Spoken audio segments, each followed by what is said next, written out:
I have never worked anywhere that was as violent, as frightening, and as unstable as Gaza was then, and as Gaza still is now.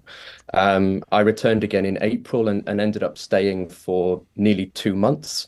That was an unscheduled 2 month period. And I say unscheduled because during that period, the Israeli occupation forces invaded the south of Gaza. At that time, of course, there was a lot of deliberation around the so-called red line, which would be to avoid, which was supposed to be avoiding an invasion of Rafah, the city into which tens of thousands, hundreds of thousands, in fact, of Palestinians had fled from the north and the middle areas. And the Israeli military invaded that city and now completely occupied that city. And we were unable to leave for close to 2 months because the border crossing between Egypt and Gaza was completely destroyed.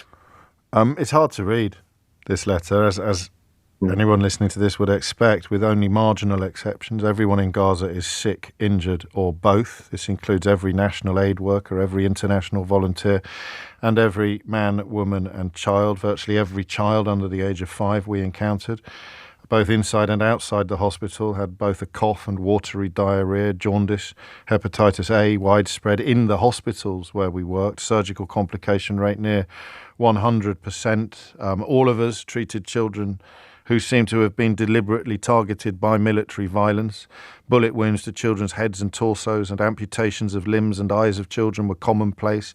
And it goes on. It goes on and on and on and on. And that's why the next question I ask you may seem an odd one, but how much good can you actually do in the face of such horrors?